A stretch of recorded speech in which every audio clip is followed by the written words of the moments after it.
महाराज जी, मेरा बेटा कहना नहीं मानता। अब जो नहीं जानते, अभी से मेरा चैनल है, उसके ऊपर ओके करो, सब्सक्राइब करो और मेरे से जुड़े रहो। बहुत सारी बातें ऐसी बताई है मैंने जो आप कल्पना नहीं कर सकते हो।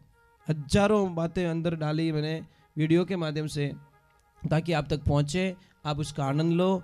कोई माइनस पॉइंट है तो उसको पढ़ाई के लिए, धंधे के लिए, घर की परेशानियों के लिए, मतलब बहुत सारी, जिसकी सगाई नहीं हो रहे, संबंध नहीं हो रहे, क्या कारण है क्या नहीं है, हाइट नहीं बढ़ रही उसके लिए मैंने बताया, पढ़ाई नहीं आ रही उसके लिए बताया, जॉब नहीं लग रहा है उसके लिए मैंने बताया, बहुत सारी चीज़ें बताई है। तो चैनल से जुड़े रहिए। पहले तो मुझे एक प्रश्न का उत्तर चाहिए। कई लोग मुझे प्रश्न करते हैं कि महाराज जी, मेरा बेटा कहना नहीं मानता, मेरी बेटी आलसी बहुत है। समझ में आ रही नहीं, और याद नहीं रहता, और माता पिता की कदर नहीं करते। तो हम एक प्रश्न करते हैं, भैया आप दूध किसका पिलाते हो? बोले भैंस का। तो पछे इनो इलाज मार्गन नहीं है के कारण, भैया एक बात का ध्यान रखना, विकास नहीं होता। गाय माता जिस दिन बछड़े को जन्म देती है, जो वहां की गिल्ली मिट्टी होती है, जहां पे बछड़े को जन्म देती है, वहां का जो स्थान गीला हो जाता है, वहां की मिट्टी उठाओ और घर आंगन में लीप कर दो, निहाल हो जाओगे आप। आप कल्पना नहीं कर सकते उस मिट्टी में कितनी ताकत होती है। गाय जब बछड़े को जन्म देती है तो कहते हैं बछड़ा, पछे क्या वो टोगड़ियो, पछे क्या वो नारकियो, पछे क्या वो बलद, कितना रूप रिया? 4। और भैंस जिन दिन पाडा ने जन्म देवेला उन दिन पाडो, और वो मरे जी तो पाडो ही रेवे।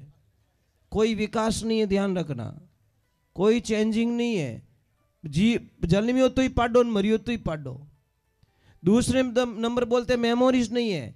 आप एक काम करना, कल अनजान गाय को अपने घर के द्वार पे एक रोटी देना, एक गुड़ और रोटी दे देना। ठीक उस दूसरे दिन गाय माता उसी टाइम पे वापस घर पे आ जाएगी आपके घर पे, और रोटी मांगेगी, और भैंस ने बदामरो हलवो खिलाई जो, पछे जावण दीजो बारे। और जैसे ही वो कटे कीचड़ देगी नहीं, ब्यूटी पार्लर में घुस जाएगी मेकअप कराने के लिए।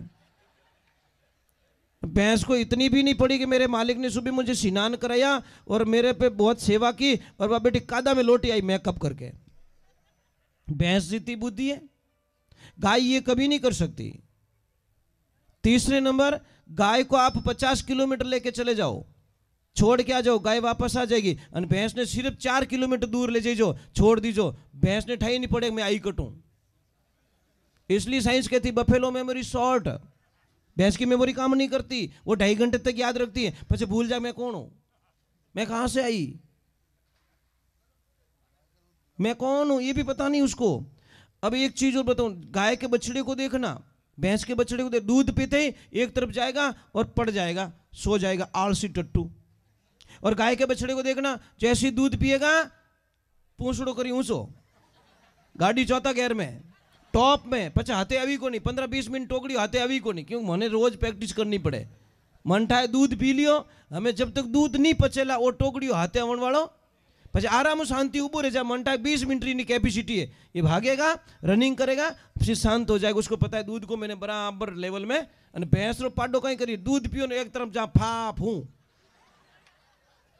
और एक चीज और बता देता हूं मैं आपको, 10 भैंस के बीच में एक भैंस के बच्चे को छोड़ देना, उसकी मां को, तो 8 भैंस की लात खाएगा वो, तब उसकी मां मिलेगी। और गाय के बछड़े को, 100 गाय के बीच में एक गाय के बछड़े को छोड़ना, विथिन 2 मिनट में उसकी मां के पास में पहुंच जाएगा। 2 मिनट में उसकी मां को ढूंढ लेगा। और भैंस रो बच्चियों 8-10 भैंस लातों खाने ठा पड़ेगा, हमारी मां को नहीं है, मैं रॉन्ग नंबर आ गए, मैं दूसरे के नीचे घुस गया हूं कुल मिला के। अब भैंस का दूध, मैं ये नहीं कहता भैंस मत रखो, भैंस रखो, भैंस से आपकी रोजी रोटी चलेगी। भैंस का दूध बहुत अच्छा होता है पीने के लिए, गाय का दूध अच्छा होता है, और मिष्ठान के लिए वगैरह वगैरह के लिए गाय का दूध, भैंस का दूध अच्छा रहता है। इसलिए मैं नहीं कहता भैंस मत रखो, भैंस के साथ में गाय तो रख लो भैया, इतनी तो कृपा कर लो। अब यहाँ पे अब तो घनी बढ़िया लोग लाग, आप किन्ने किन्ने घरे गाया इतो बोल दो आप। अब देखना, मतलब शायद 1% लोगों के, मतलब 99% लोगों के घर में गाय नहीं है। 100 में से 10 आदमियों ने लोग ऊपर आ दिया। अभी 500 आदमी बैठे, 500 में से 50 ने ऊपर हाथ कर दिया। कौन सी बड़ी बात हो गई भाई? लो, गाय नहीं है, गाय ने क्या बिगाड़ दिया आपको पता है? गाय जीते जी भी हमारे को करोड़पति बनाती है और चली जाती है दुनिया से। तो गाय को फेंको मत, बाहर मत फेंको। कुत्ते लोचे उसका चमड़ा निकाले वहां मत डालो गाय को। गाय को अपने खेत में ले जाके दफना दो। मैं इसके रीधी सीधी बताता हूं। मैं आपको एक प्रयोग बताता हूँ। चाहे गाय की उम्र पूरी हो जाए, जब वो शरीर छोड़ दे, अपनी उम्र पाके अपने शरीर का त्याग कर ले, तो गाय को फेंको मत रोड पे। आप अपने खेत में ले जाओ, 7 फुट गहरा खड्डा करवा दो, उसमें गाय को मिट्टी में डाल दो, दफना दो। ठीक 24 महीने बाद में उस खड्डे को वापस खोदो। 24 महीने बाद में वहां पे आसपास में पूरी ब्लैक मिट्टी हो जाएगी और करोड़ों जीवाणु पैदा हो जाएंगे जो हमारी धरती को उपजाऊ बनाते, मिट्टी को उपजाऊ बनाते। उसमें से 1 किलो खाद लेना, मिट्टी लेना, काली मिट्टी, और 50 किलो जो जंगल में कोई पेड़ पौधा खड़ा हो, वटका वृक्ष हो, उसके मिट्टी उठाना, उसमें मिक्स कर देना और 1 एकड़ में वो मिट्टी को छांट देना।